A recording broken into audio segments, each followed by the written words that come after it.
Hello and welcome. Thank you so much for being willing to engage in this flipped sort of classroom. And I'm excited to walk through this discussion with you and help inspire things for you to ponder and pontificate on and ruminate on in preparation for our class discussion when we get to sort of wring out the sponges that we've filled up with our thoughts and bounce ideas off of one another. So let's go ahead and get started. Here is Mark Twain and his Tall Tales. Let me see. There we go. All right. So, Samuel Sam Clemens and Mark Twain, will the real Mark Twain please stand up? Mark Twain, if you're not familiar, Twain is the shouted report from seamen taking soundings at the bow of the boat, indicating the depth of water under the keel. This is dealing with Mississippi riverboat dialect, and it's a shortening of the phrase, marking on the twine. So that's how Samuel Clemens came up with Mark Twain. And that would be followed once someone hollered out that phrase, it would be followed by the water depth in fathoms. So marking on the twine, 2 fathoms. And so it's interesting, and I asked this question, what's the difference? Who's the real Samuel Clemens and who's the real Mark Twain? Samuel Clemens, in letters and correspondences with family and friends, he would sign everything Samuel Clemens, and he used only Mark Twain as his pen name that he adopted in 1863. So he only used that name when he wrote. And so what I'd like us to ponder is sort of what's the difference? Why might he want to separate the two?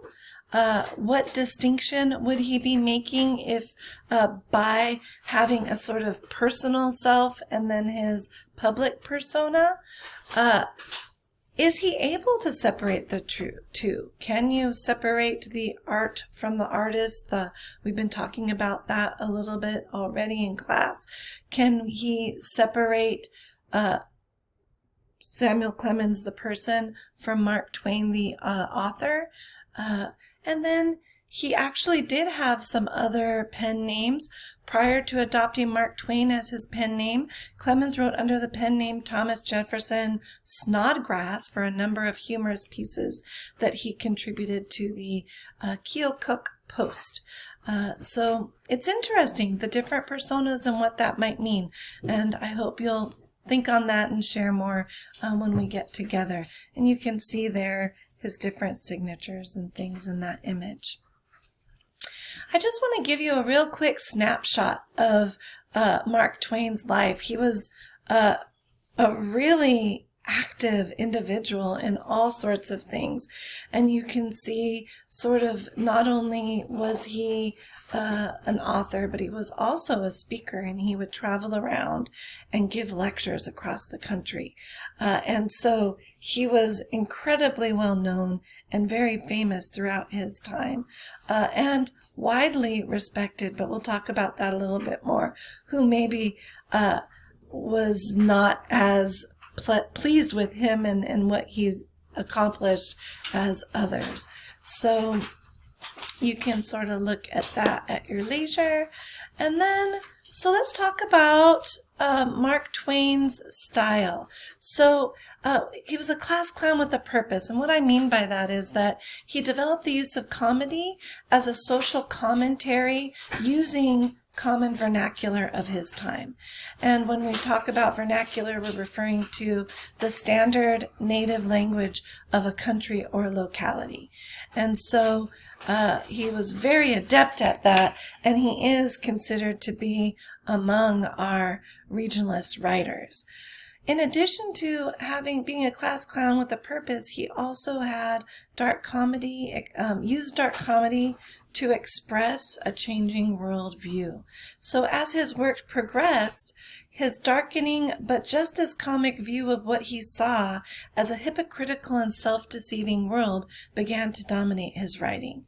In addition, he's known for his satire, his use of irony, sarcasm, ridicule, or the like to expose, deride, or denounce vice, folly, etc.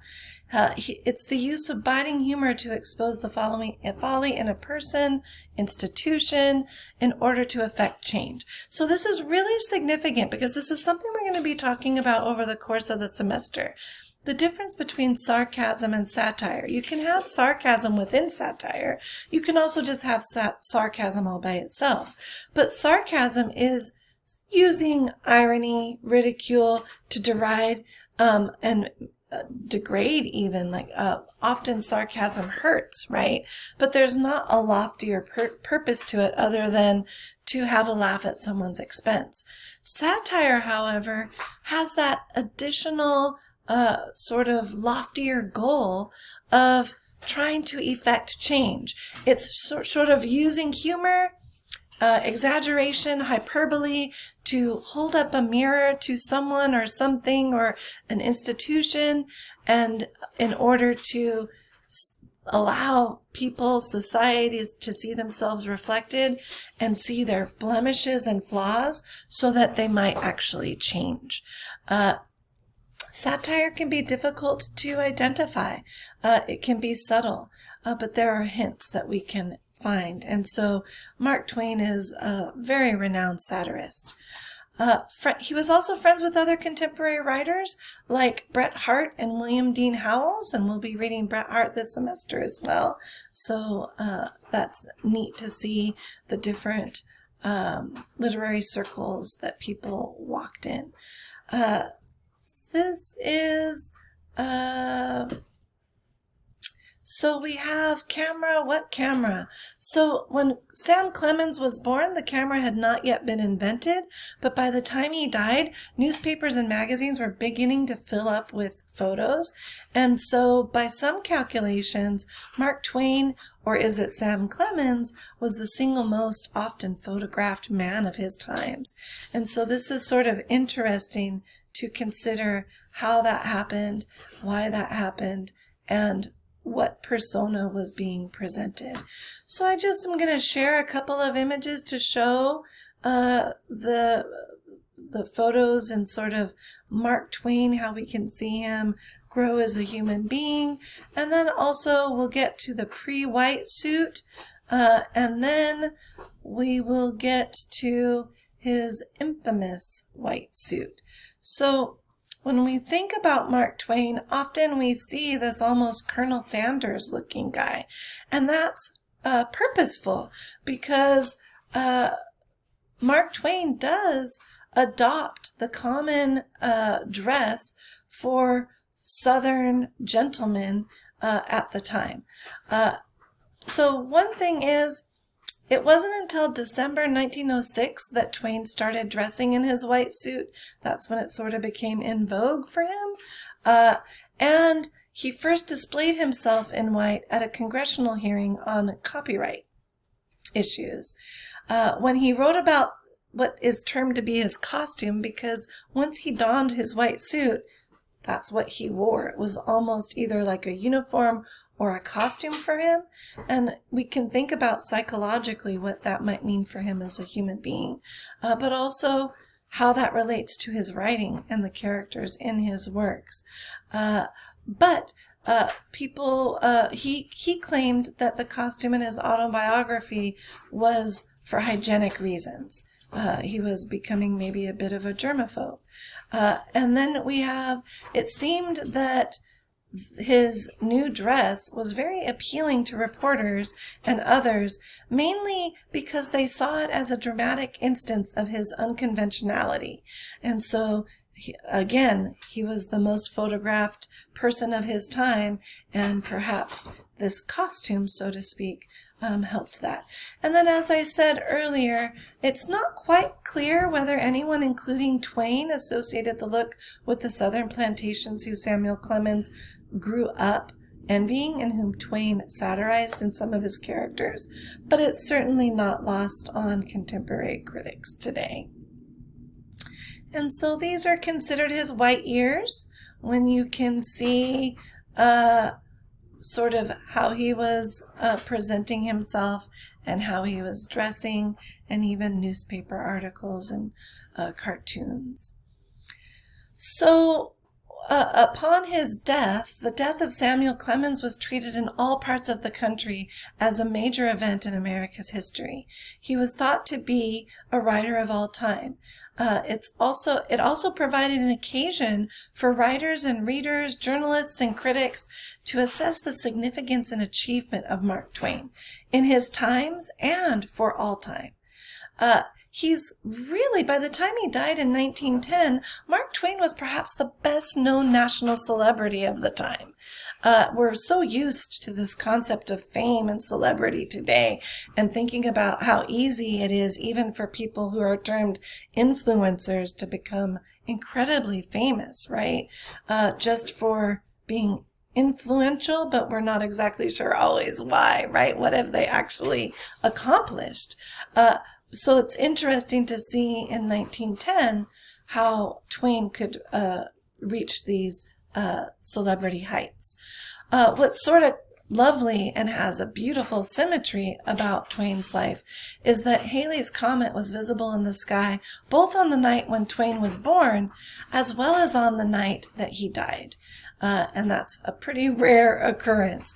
His final illness, he had a coma and heart failure brought on after the death of his daughter. He died in his bed, and his funeral procession was a large procession in New York City, and they were all of which were treated as front page news across the country. And you can see that quote there from Twain. Here are a number of obituaries. Were sort of on the day of his death. The Associated Press also sent out a sampling of some of Twain's best known or most characteristic aphorisms. The Denver Post chose to display the one-liners displayed above in the image, and a few lines from that read, "Be virtuous and you will be lonely." George Washington couldn't tell a lie. "I can, but I won't." So some interesting phrases for you to ponder. What's also interesting is that although critics talked about Twain as an American figure, different regions tended to emphasize different aspects of his character and his career. Some treated him like a Midwesterner, a Westerner, and so on. What's sort of fascinating and curious is that there's no sign of a Southern newspaper that showed any interest in discussing him as a Southerner. And so it's perhaps the South was a little bitter because of the stark criticisms they received in many of Twain's satirical works. And you can read that quotation there from Mark Twain as well. So let's shift to tall tales.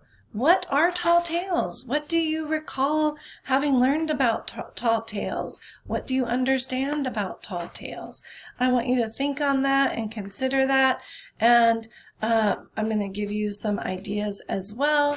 It's a uniquely American story form of folk literature, which is told by American frontiersmen to show off their exploits and to trick the gullible Easterners. That's sort of at the core, and that's especially how Twain approaches it. And are there any common tall tales that you remember or recall? Often we read them when we're children or in our youth, but they have more meaning, and I'm sure you found that to be true of Twain's tall tales as well.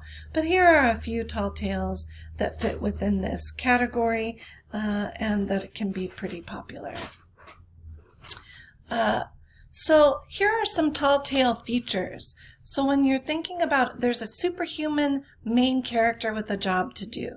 This character is larger than life, superhuman, has a specific task. So I want you to think about who that might be in the different stories and what those tasks might be. They can be something practical, but can it be something figurative? Something with a deeper meaning. So consider that for the stories that we're reading. There's often a problem that is solved in a humorous or outrageous way. And so it can be larger than life, right? And then lots of hyperbole, lots of exaggeration, unbelievable details that describe things larger than they really are. More profound, more exceptional. And that'll be interesting to see what you think about the second story, A True Story Told as I Heard It, whether or not this plays out in the same way, or if because of the inherent racism of the time and associated with the institution of slavery, if some of what's being relayed might seem exaggerated or outrageous when it's actually true and realistic. You've got everyday vernacular. This is something really special about Twain. When we talk about whose voice was heard at different times in American history, whose voices are marginalized, whose are suppressed, and whose writing is celebrated, who is given the opportunity to be educated and to write and to be published, and who does not have that privilege. And when we're thinking about this, and we think about Twain and the care that he has taken to have a really keen ear to the ways different people from different classes speak, from different regions speak, and even from different races, that we get to hopefully hear people in an authentic way, and have that sort of snapshot capsule where we can have a glimpse into a time that we might not have otherwise. But we do get to question whether or not it's accurate, and also that it's going through an author's lens, right? With that author's perspective, worldviews, biases, and prejudices. But you'll notice that in Twain's pieces, the characters use everyday vernacular, a language or dialect that is spoken by the ordinary people in a particular country or region. When I'm talking about just the facts, ma'am, just the facts, that's the story is told as if it were true and factual. And so this is interesting when we're looking at the outrageous components, the superhuman elements, the hyperbolic aspects, but yet it's told as if this is fact. What does that do for the story? What does that do for the reader? The narrator is also part of the narration. The story is, tall tales are told so as to make the narrator seem to be engaged in and a part of the tale itself. So the narrator isn't just narrating a story outside of the narrator, but narrating a story in which the narrator is taking part. Many tall tales are based on actual people or on a composite of actual people. So again, that true story, that factual. And so it's sort of taking the nonfiction and fictionalizing the nonfiction, or making it more grandiose for a goal or a purpose. And then with everything Twain does, witty wit, there's exaggeration, humor, and wit are major elements in tall tales as well. So I want you to think about, when we're looking at, I've got some questions that I'd like you to come back to and think on in terms of the notorious jumping frog of Calaveras County, and see what you might think about that. Before we go on to slavery, I also want to just share a little bit about the notorious jumping frog of Calaveras County. It's an exemplary tale. It's often used as an example, a prime example of the American tall tale. The story helped to establish Twain's reputation as a humorist. And when the story was published in 1865, The Tall Tale was a familiar and popular story format for most Americans. You'll notice that the story was originally told in epistolary form, which is a letter, but some reprints of the tale omit this letter frame convention. You'll also notice that we would be making a mistake if we were to dismiss this tale as just simply being simple, a simple tall tale for children. There is complexity in its simplicity. And also in the story, Twain reveals a number of his favorite ideas and presents a biting commentary on self-delusion of Americans. And so I want you to keep some of this in mind as you're reading and rereading the story. I think it's important, and we would be remiss if we didn't take time to acknowledge where Twain stood on the institution of slavery. There are many questions arise when considering Twain and his position.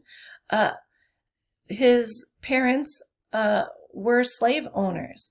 They enslaved people. His wife, Olivia's family, were active abolitionists. And so we have this practice in his own family, but then he marries into a family who denounces such practices. The U.S. abolishes slavery, so when Twain married into Olivia Langdon's family at the start of his career, the U.S. had abolished slavery. As an owner and editor of the Buffalo Express in 1869, Twain wrote and printed an unsigned editorial protesting recent lynching in Memphis during his time. In addition, in 1881, Twain wrote President-elect Garfield a letter on behalf of Frederick Douglass.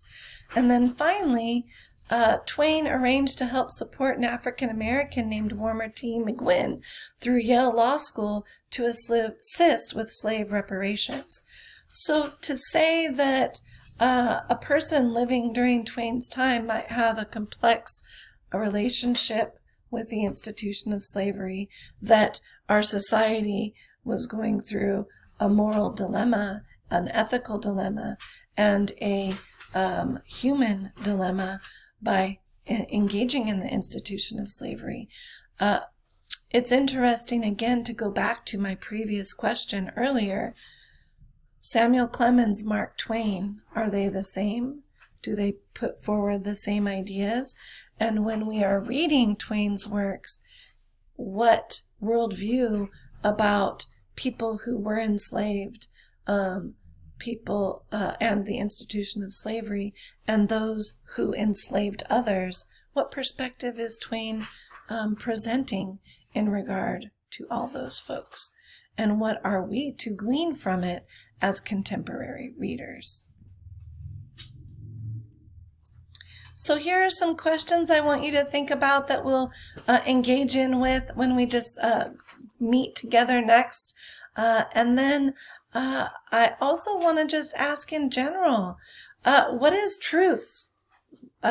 He mentions it's a true story. So here are a few quips and ideas about what Twain has to say. All men are liars, partial or hiders of facts, half-tellers of truth. So what does his true story illustrate? What is the story's truth? What does Twain's story describe about the institution of slavery and families? And are there any arguments about shared humanity and human experiences that transcend race in the story? Take heed of the man in white. All say how hard it is that we have to die, a strange complaint to come from the mouths of people who have had to live. That's a quote from Twain. When I reflect on the number of disagreeable people who I know have gone to a better world, I am moved to lead a better life. And then truth is stranger than fiction, but it is because fiction is obliged to stick to possibilities. Truth isn't. And if we are going to be reading Twain's Adventures of Huckleberry Finn, here are some questions for you to keep in mind while reading that. I look forward to chatting with you more about all of this soon and delving into the literature with you when we meet next. Until then, enjoy!